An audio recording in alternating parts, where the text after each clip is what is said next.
towards ending violence against women and girls at an Equality Forum.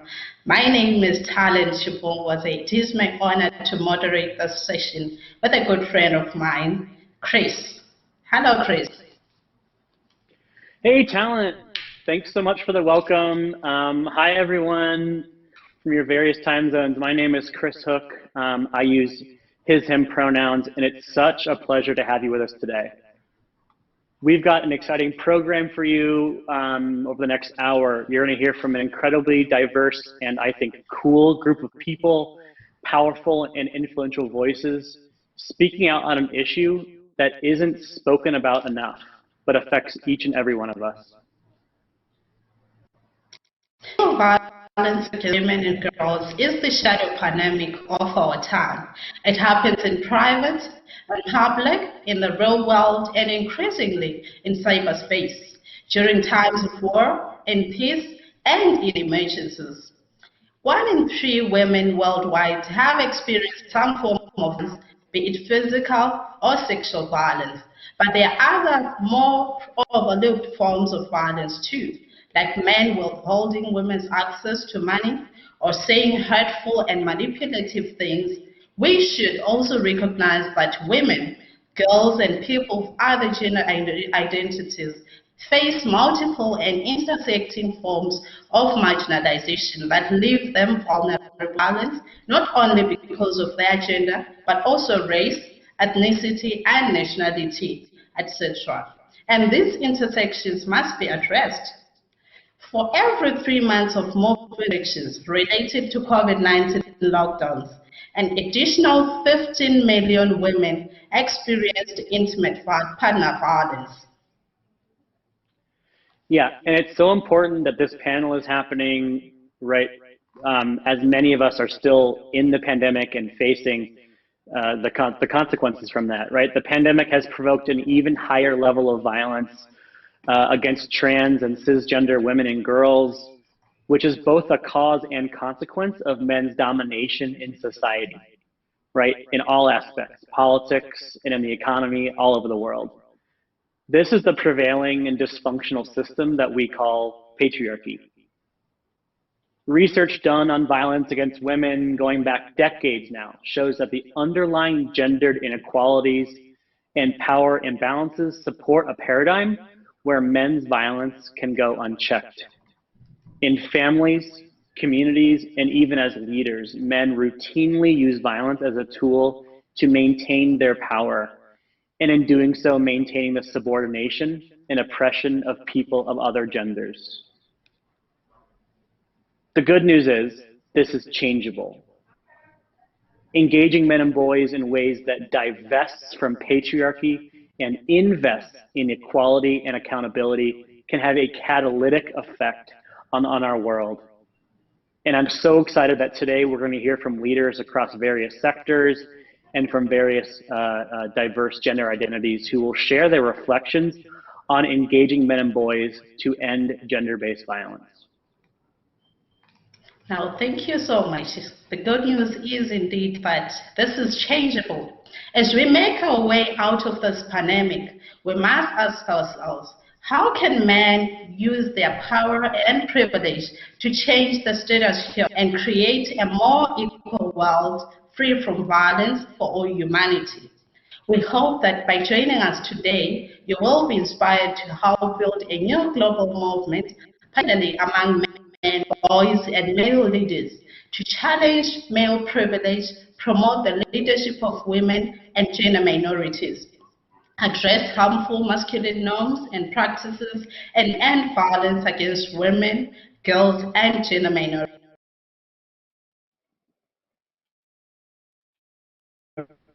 Respectful and non-violent. So first up, we're going to hear from the United Nations Secretary General Antonio Guterres, global activist and UN Women Regional Goodwill Ambassador Aha Dukore, and the President of Iceland, His Excellency, Mr. Gudni Johannesson. Now, Ms. will speak to how the UN is accelerating efforts to advance gender equality and eliminate gender violence, and how world leaders across should exercise their power and to end this problem. Aha Dukore is a survivor of female genital mutilation who was forced into marriage at the age of 15 and who has since dedicated her life to advocate for the elimination of FGM and child marriage in Africa, particularly through mobilizing youth and community leaders.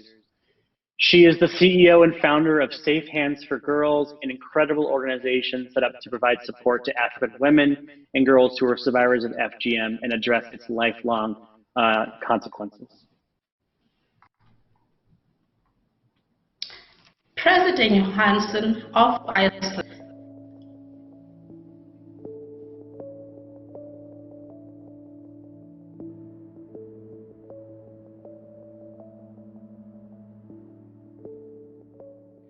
I'm pleased to greet this dialogue on the role of male accountability in ending violence against women and girls. This issue needs to be reframed, not as violence against women and girls, but as male violence. It is men who are the perpetrators and who need to be held accountable. To speak about it in any other way suggests that this is a crime that just happens with no responsibility. Gender equality has been one of my key priorities as Secretary General.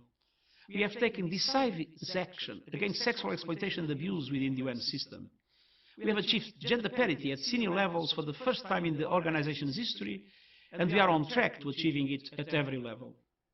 And through our partnership with the European Union on the Spotlight Initiative, we are engaged in the world's largest dedicated investment towards ending violence against women and girls in more than 25 countries.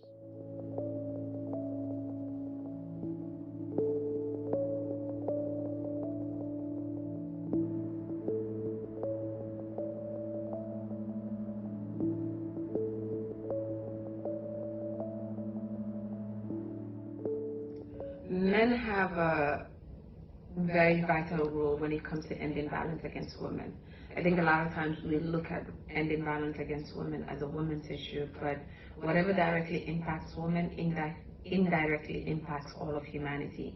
And I believe it is important that men use their voice and their influence to be part of the solution, whether it's about policy changes, whether it's about, faith-based leaders like imams and pastors, making sure that their congregation knows that violence against women has nothing to do with religion, and the fact that it's actually not acceptable in any form of religion is one way that men can help to end violence against women, and realizing that women's rights is human rights.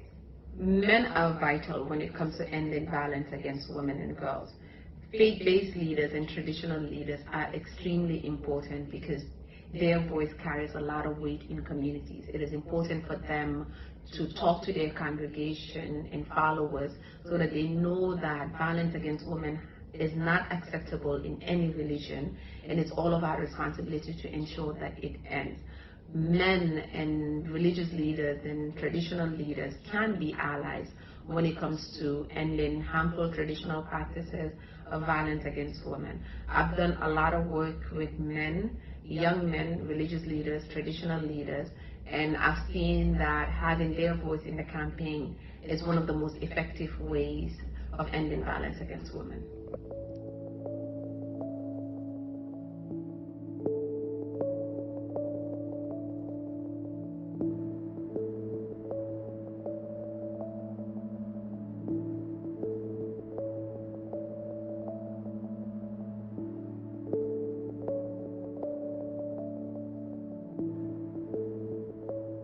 As a male leader, I'm grateful for this opportunity to voice my support for the Generation Equality Forum, as well as my support for all actions to combat violence against women.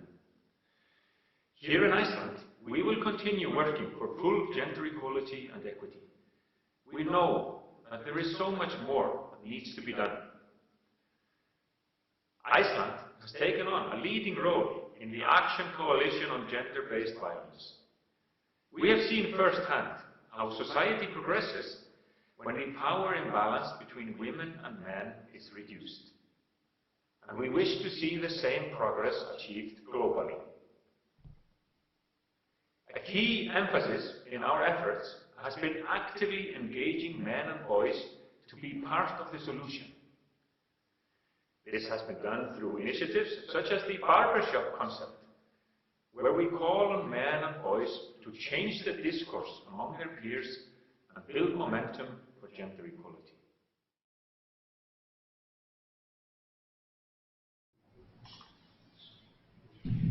Thank you so much, Secretary General Guterres, Mr. Kure, and President Johannesson. It's an honor to have you here today and to hear those words.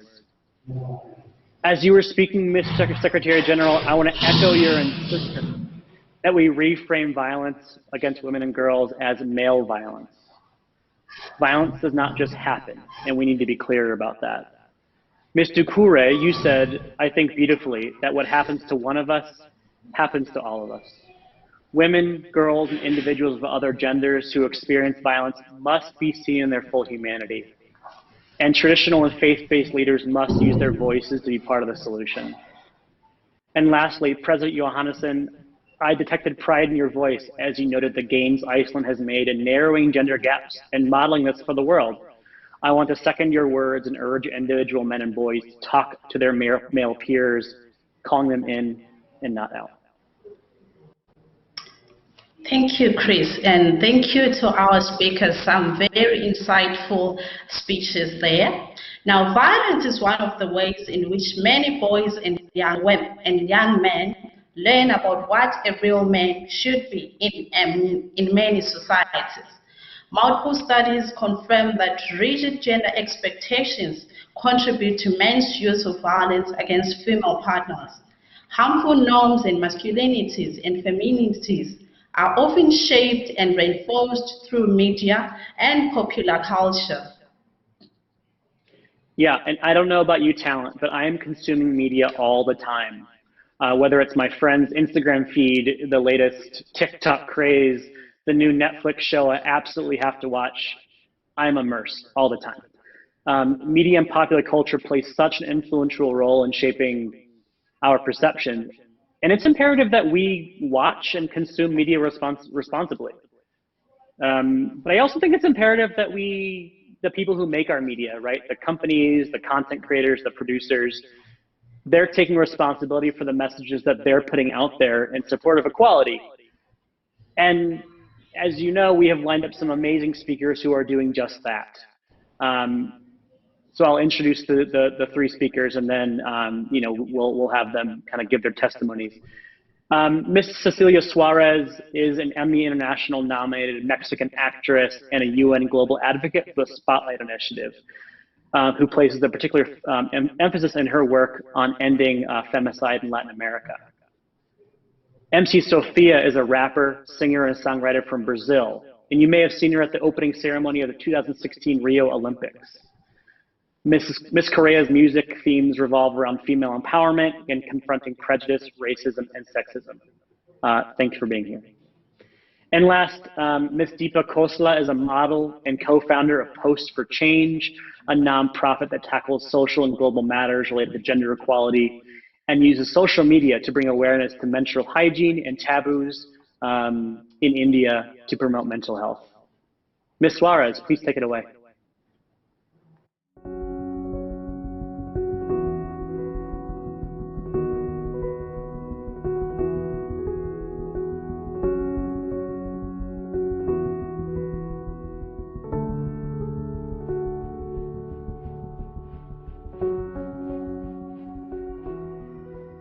I think it has to be something that they learn at home by example.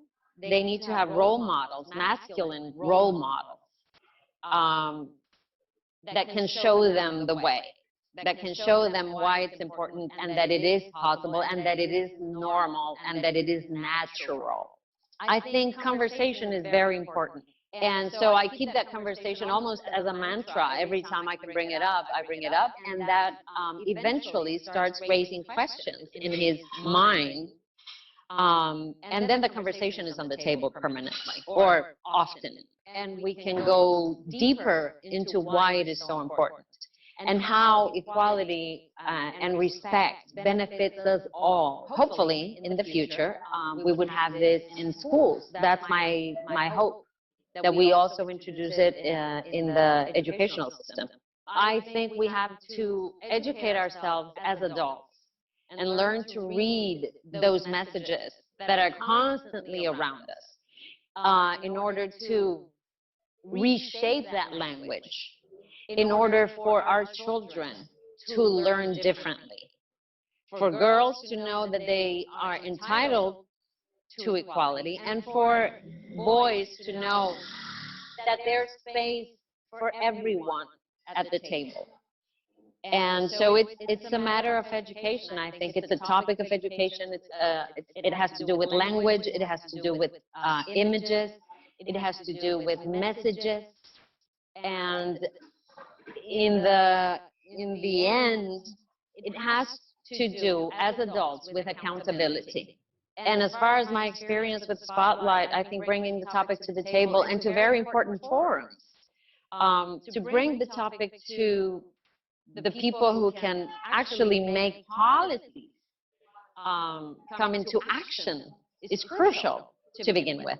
But on the other hand, the most important work, I think, has to do with going to communities, focusing on specific groups.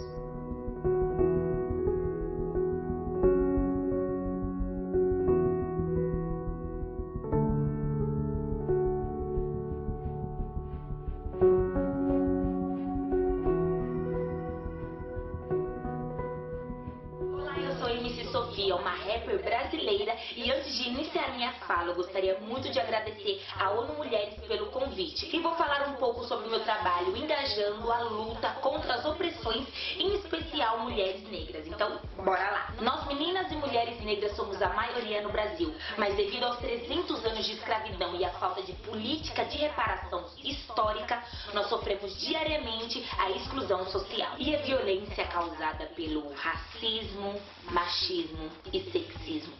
A cada 23 minutos um jovem negro é assassinado no Brasil. E durante esses últimos tempos, essa violência só vai crescendo. E sem contar as mulheres negras, que são assassinadas a cada 2 horas. Então não é à toa que o movimento negro denuncia o genocídio da população negra no Brasil há muitos anos. E aí, em meados de junho, tivemos o caso de Kathleen, uma jovem negra formada, grávida, um belo futuro pela frente, que foi ceifado por uma bala perdida, que essa bala só atinge corpos negros. O rap, ele tem um discurso de contestação, e como a expressão cultural tem um potencial fortíssimo de atingir milhares de pessoas e despertar o coração e a mente para temas tão fundamentais como o racismo e a violência que vivemos. Eu, como uma jovem negra, sinto na pele todas essas violências, e a forma que eu encontrei de lutar contra esse racismo é escrevendo músicas. Só que músicas de empoderamento, para que eu possa elevar a autoestima das mulheres negras. Falando para essas meninas e mulheres que elas são lindas, que elas são maravilhosas, que elas são empoderadas, fortes, para que nós podemos lutar juntas e pensarmos no nosso futuro e no nosso presente. E todos devemos participar de lutas antirracistas, de marchas sociais e de todos os movimentos.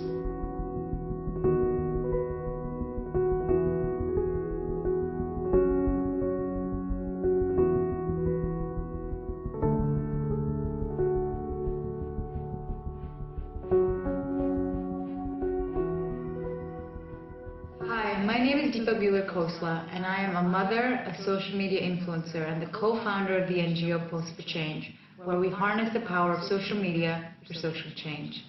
In a world concealed by algorithms, hashtags, followers, and picture-perfect ensembles, an abuse of indignity creeps in what we know as social media. The power of social media is immense, being able to connect with people like never before. It has given people opportunities to express their individuality and create an online perception of themselves. However, as the light of optimism shines, a looming shadow of negativity lingers. a pandemic of online violence has contaminated our communities, leaving both physical and psychological harm. We have the right to hold and share our opinion, but when opinions become slander, an objection ought to be made and a discussion needs to take place. Studies have shown that online gender-based violence is rampant on most social media platforms, and women are the main target of online violence, especially those who freely express their voice and identity. Gender-based violence in all its complexities is an expression of the existing power structures based on age, gender, race, sexual orientation, religion, and culture. For the cyberbully, it is still far too easy to hide behind a screen and knowingly harm a fellow human being, whilst on the receiving end, the victims of online abuse often lack the tools to defend themselves adequately. A solution to end online gender-based violence won't be found overnight, but it begins when we start talking about its damaging effects. Where some will look at online violence and conclude that social media in itself is harmful, superficial, and negative, I see something else. I see how it can be used for good. Because social media can be all those negative things. Social media can indeed polarize, spread fake news, influence elections, or even incite violence. In some ways, the very platforms that were intended to connect us have momentarily divided us, and changes to the regulatory framework of these platforms is much needed to prevent all of that. But until that is done, we can address these matters, like we are doing here and now. Because never before in history has a girl like me, armed with just a phone and her voice, been able to communicate with hundreds and thousands of people at the same time.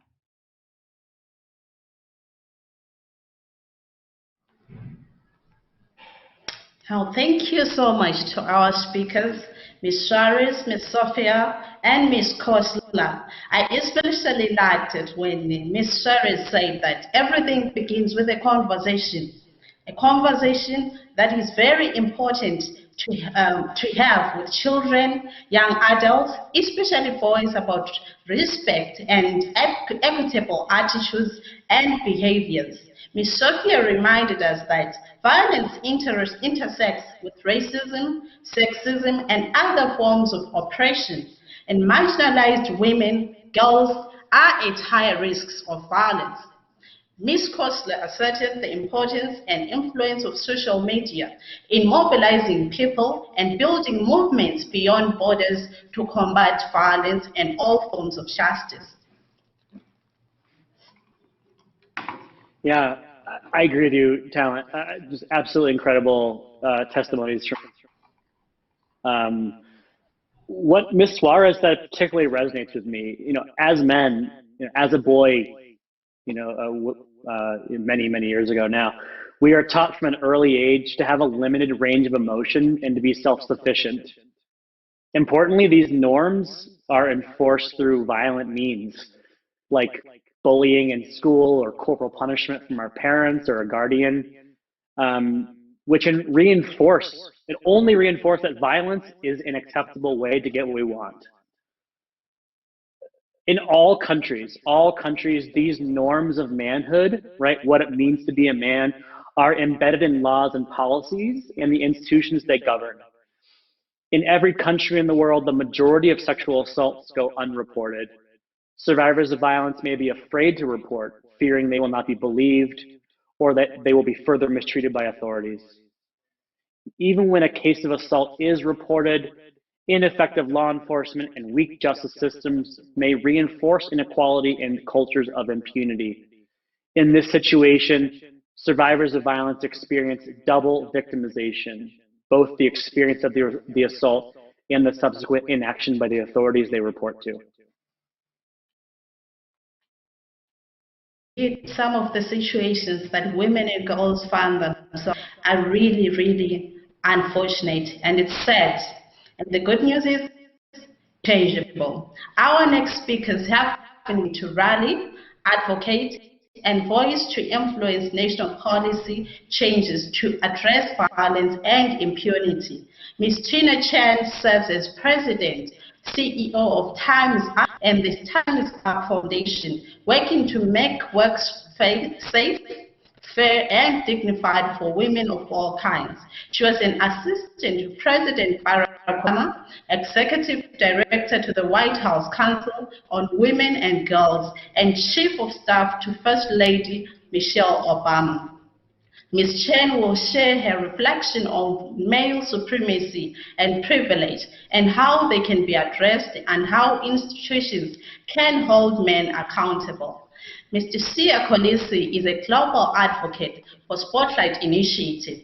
Mr. Kolisi was named captain of the South African national rugby team in 2018, making him player to captain the team in its 129-year history.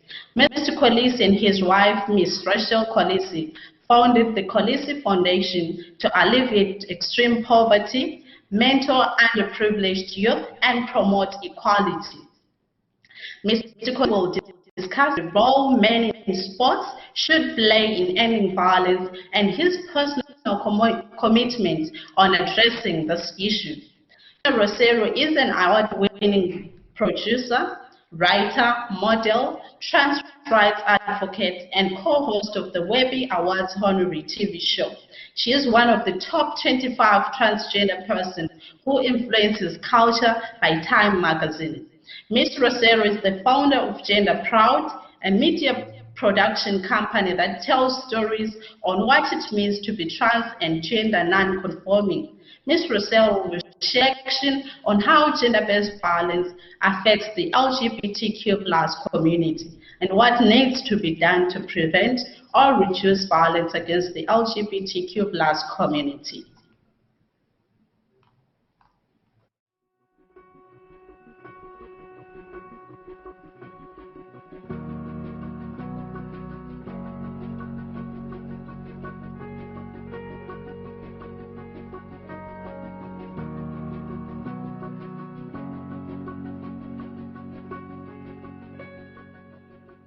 Let's be clear.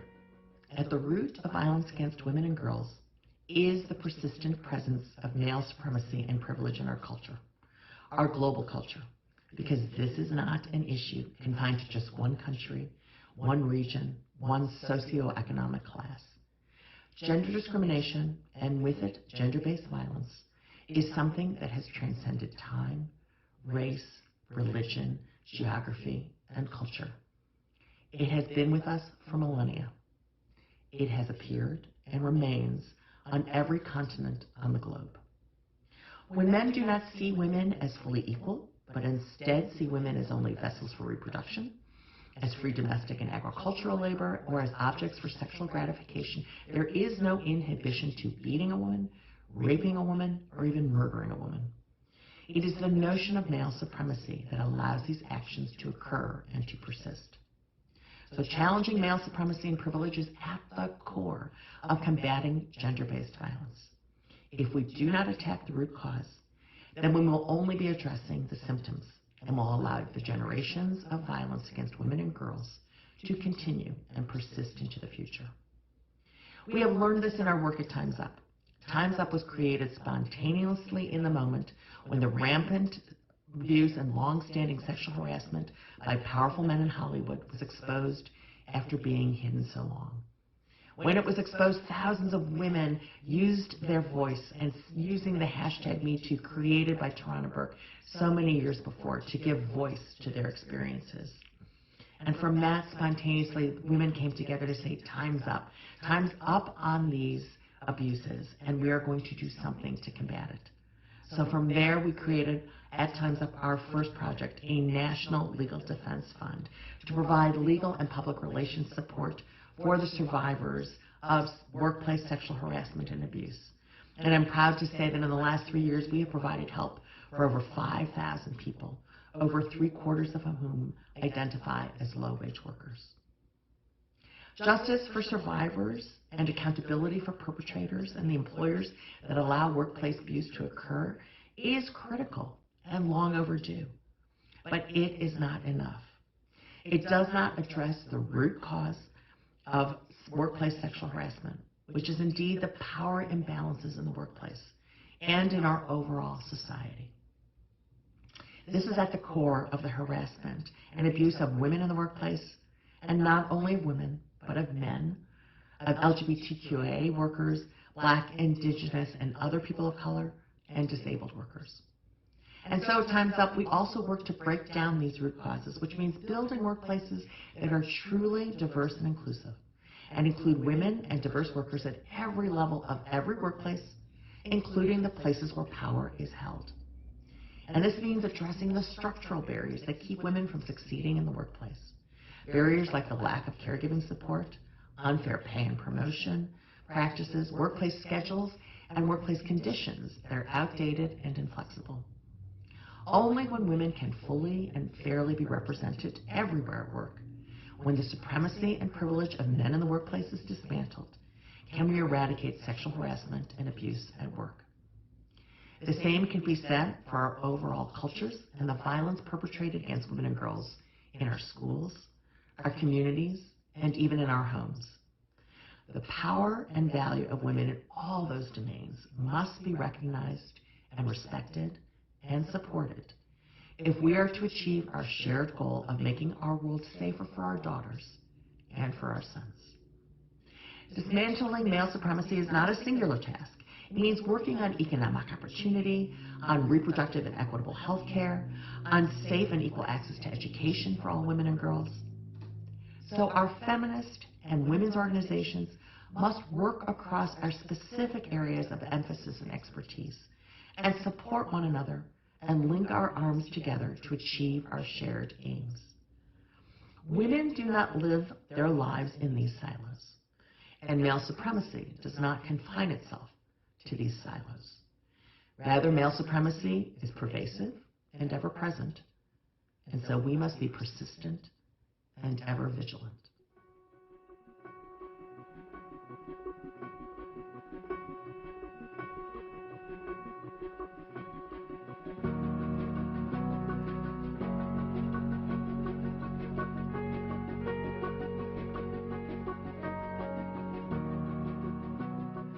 Hi, I'm Genital.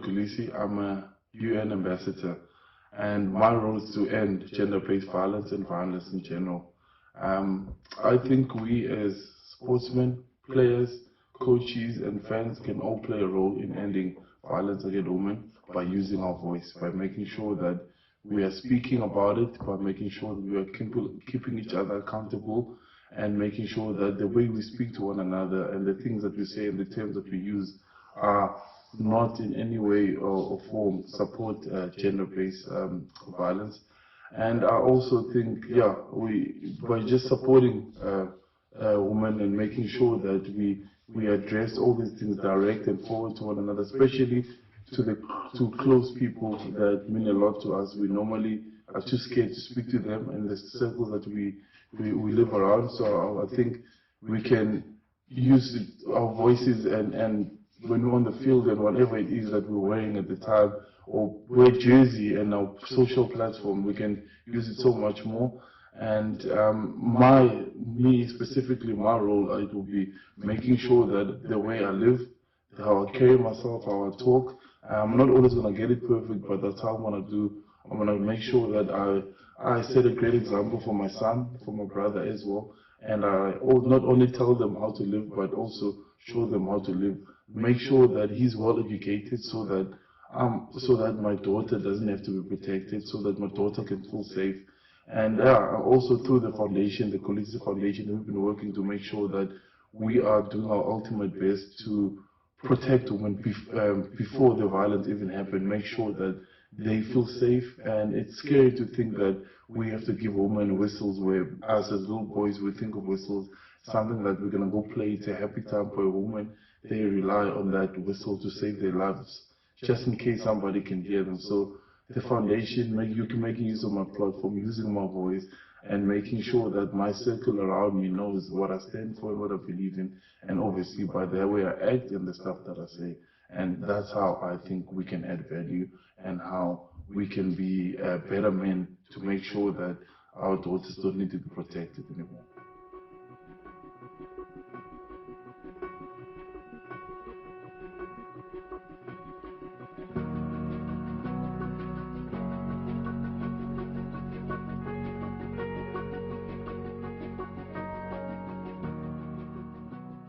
how does gender-based violence affect the LGBTQ+ community? Violence against LGBTQ people is rooted in the idea that our gender identity, our expression, and sexual orientation is not valid. We are constantly being policed on how we should live our lives. We are targeted in all areas from institutional, social, and political discrimination. When cisgender, hetero people imposes their very limiting ideals on gender on us, that's when problems happen. There is nothing wrong with us. We are perfectly valid in our identities as LGBTQ people. I think what needs to be done to prevent or reduce violence against the community is that every time when we LGBTQ people show you who we are, believe us. We are simply living, expressing our true essence of purpose by being who we are. Giving us social, political, economic, and institutional seat at the table is a great first step. As a media producer, centering stories of the most marginalized and showing complicated nuances of our lived reality gives us dignity. As a very proud transgender Filipina immigrant, being unapologetic with my dreams and hopes makes me feel empowered. I believe that should be the norm.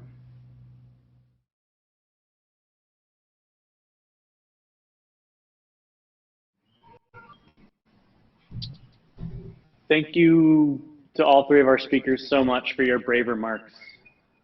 I think it's important that we let the emotional weight of those remarks wash over us.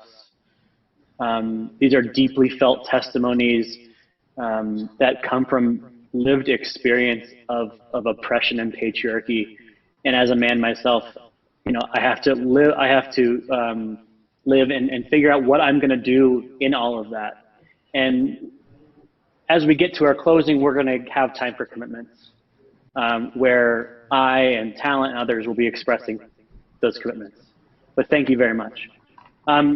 To Ms. Chen, your message was just so powerful. And as an American, watching your work unfold in our society, I am grateful to you. You remind us that if we do not challenge supremacy and privilege, and in general, all forms of unearned power and authority, we'll only be addressing the symptoms and thus allowing the violence to continue. Mr. Kolisi, you're a great example of someone using your privilege to speak out about male violence and encouraging men to identify their platforms, be it in their workplace, in their families, their peer groups, even in their local sports pitches, to make violence unacceptable and to normalize equality. As a person who's trying to get it right every day of my life, I love that you said, we're not gonna get it perfect, because we're not, but we can do our best to be better men every day. And Ms. Rosero, you brought in just such an important lens, highlighting that LGBTQ people, and particularly transgender women, face significant and distinct forms of discrimination and violence that prevent them from, as you said, living their truest sense of purpose. You remind us that as we're creating policies to combat male violence and redefine gender norms for our children and our children's children, we have the opportunity, and we should seize it, to be as inclusive as possible so we don't leave anybody behind. Thank you so much, Chris, and thank you to our speakers. Indeed, we might not get it right at once, but we will keep on ourselves and making ourselves suit the new normal. No single program, intervention, policy, social movement, organization, or person can work alone to break the cycle of violence against women and girls. Multiple approaches, strategies, efforts, commitments, action, and investments at all levels, from the village to global levels, are needed. Everyone has an important role to play. Today, we beyond border, gender, race, ethnicity gather to mobilize, pledge, and renew our personal and institutional commitments to end violence against women and girls. Last year, as early evidence indicated rising levels of violence as millions of women were trapped at home with their abusers, I made an urgent appeal for peace at home. I urge all governments to increase investments, strengthen judicial systems, improve survivor services, and make the prevention and redress of violence against women and girls a key part of COVID-19 response plans. More than 140 UN member states joined this appeal. The Spotlight initiative is showing that it is possible to deliver high-quality results, and for women and girls, even during the constraints of the pandemic. I urge other world leaders to join me in this effort. I urge member states and other stakeholders to join the Action Coalition on Gender-Based Violence, and reiterate my encouragement to every member state to address this as a national emergency, the national emergency, with the resources, laws and political will needed to shift social norms, hold men to account, prevent and ultimately end all forms of violence against women and girls. Thank you for your commitment to this vital work. My call to men around the world is they should know that ending violence against women is not a women's issue. It's a global issue. It's all of our problem. And men should hold themselves accountable. Rather than telling women what not to do, men should just stop. And I think that is one way of ensuring male accountability, is asking men to just stop. My commitment is continuing to be an advocate and using my platform to not only hold men accountable, but to train faith-based leaders and engage more young men to be part of this conversation. That is my commitment. My commitment is to use my platform to continue doing what's right and ensuring that ending violence against women is a reality. Changing laws and policies is not enough. We also need a change in attitude and action. This is why Iceland has now made a commitment to enhance further the work on prevention and response to gender-based violence through engaging men and boys and transforming harmful masculinities. Iceland will support UN Women in this field with a financial contribution of $1 million for the next 2 years. I call on my fellow national leaders. I call on other men in positions of power. I call on all men and boys to look critically at their own attitudes and hold each other accountable. Together, we can end gender-based violence. Spotlight funds the people and the organizations who are making the groundwork with communities. And that is crucial, because that is the bottom line. That's where we need to get to. Because there's the people who can say, okay, let's put this policy into the works, or let's make this happen. But the actual people who bring it down to the community, who take it to the women, who can then later on also have an impact on men, are the basis for this change. And Spotlight pushes that change by funding the people who go to those communities and begin or set up the work. And with me, there is an army of people just like me, with a combined reach of millions, if not billions. And when you look at it this way, the superficial can become influential. The inactive, active, and the negative can become positive. By using the same mechanisms, we can actually counterbalance the polarization and build bridges of understanding. By forming a coalition of fellow social media influencers that are able and willing to emphasize the concepts of mutual respect, push forward notions of equality, and point out the existing injustices. It will take more than one forum, or one platform, or even one individual to combat the existing violence-generating structures. But I am happy to say that we have begun. Thank you. As we emerge from this unprecedented global crisis, a plague that did not recognize gender, did not recognize power, but where our recovery can be one that perpetuates the inequities and subjugation of women and vulnerable populations. This is exactly the time at this global gathering to redouble our commitment to combating gender-based violence and inequities in all of its forms.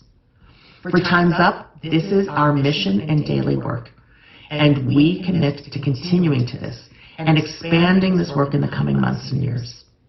More specifically, we will expand our work to provide specific tools and policies for employers in the entertainment industry and in all industries to implement to make work safer.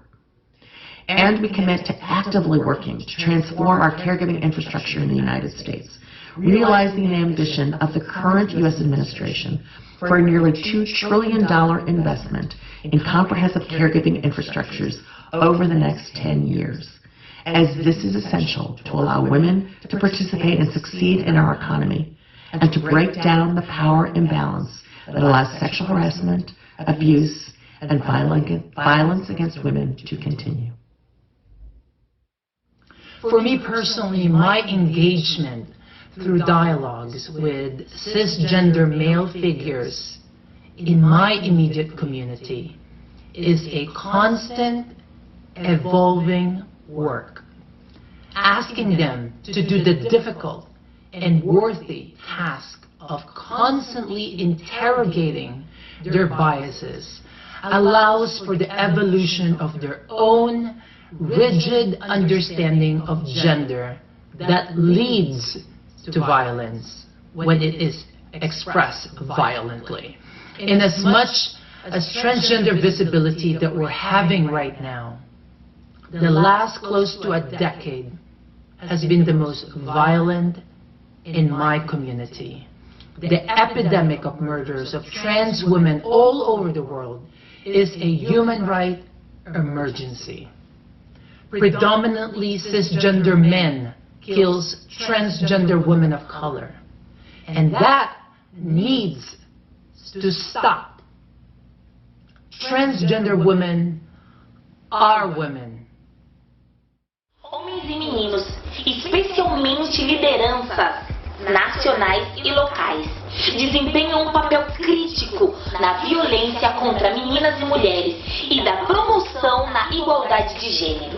A violência contra mulheres e meninas não será combatida se não atuarmos juntos. E convido você a se juntar a mim em compromisso e ação para acabar com a violência contra meninas e mulheres hoje, para que o nosso futuro seja melhor. E termino deixando um recado, que crianças, jovens, idosos, mulheres e meninas negras vivam sem sofrer violência ou serem assassinadas no Brasil. Eu queria agradecer o convite, estou muito emocionada de estar aqui com vocês hoje. Um beijo de MC Sofia. Vidas negras importam. La vida de los negros son importantes. Black Lives Matter. A minha rima tem poder, poder na palavra. Eu te empodero, eu sou empoderada. Com minha autoestima eu sou graduada. Não querem ver preta rica, eu vou ser milionária. Meu cabelo crespo, eu vou ser respeitada. Minha pele retinta, pique preta rara. O opressor vê pente garfo e quer dar risada. Tá achando que eu sou palhaço, cai na gargalhada. Mano, que situação. Zoaram uma preta em sua premiação. Eu digo, você é racista? Claro que não, eu tenho um amigo negro, esse papo de novo não. Eu sou muito grata por ser uma mina foda, ter as minhas letras em livros de escola, falando de aceitação, menina pode jogar bola. Se ela não jogar, as mina vai e te apavora. Primeiro dia de escola a gente nunca esquece, passa pela zoação, ô bendito moleque, acabando com a minha autoestima por pouco ele consegue. Eu te pede pra tirar foto, eu falo não tô sem net. Eu chamei o meu parceiro pra dar aquele jet, dar um rolê de carro pra aliviar o estresse, dando salve nas meninas pra armar o seu black. Sua coroa é de rainha, disso nunca se esquece.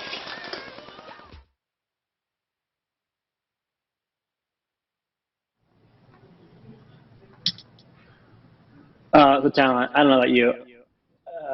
I could have that going just for the rest of the day. MC Sophia, thank you so much for that, and to our other speakers for making those commitments. right? And we have a responsibility to hear them, right? If you're asking for something to do, they just told you, right? They're telling you what they're doing. They're inviting you to come along.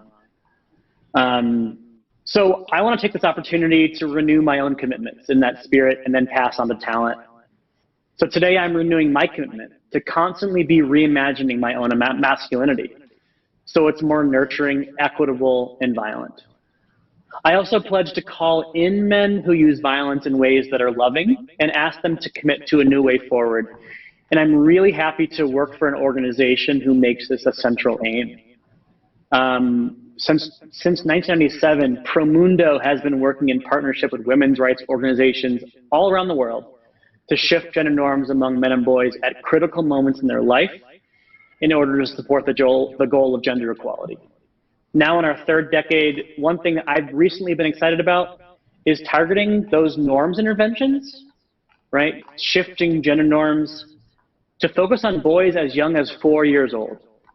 It is absolutely critical that at the same time boys are learning to read and write, they must also be learning that it's healthy to express emotion, to invest in their friendships, to break free from stereotypes, and yes, that it's expected they will stand up and speak out in support of gender equality and nonviolence. Our Global Boyhood Initiative is developing the research base and tools for how to do this, including working with those institutions like families, schools, and sports teams who create our children's worlds. Passing to you, talent. So much, Chris, for that incredible commitment. And allow me to also do the same. I will not be left behind. I am renewing my commitment to creating more engagement forums for men, women, boys, and girls to hold meaningful conversations in relation to gender equality and the elimination of violence against women and girls. I call upon all men and boys in the He for She movement as champions who actively participate in challenging harmful masculinities and cultural practices which perpetuate gender inequality and violence against women and girls. Now more than ever is the time to act for equal so that women and girls can enjoy their freedoms and human rights. Thank you so much, talent. I am so grateful to be here with you and to hear that commitment.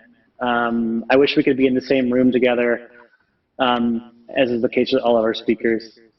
As we wrap up, Talent and I, along with all the other speakers, hope that you, especially the men and boys in the audience, are inspired to take proactive actions to challenge harmful masculinities, to stop violence against women and girls, and to step up for gender equality for all. Very true, Chris.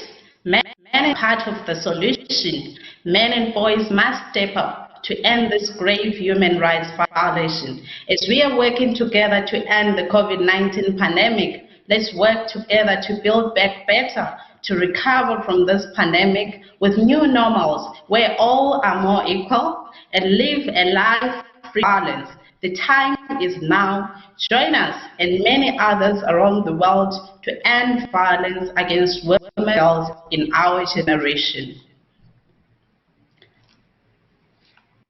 Thank you. Right. Goodbye. Thank you and goodbye.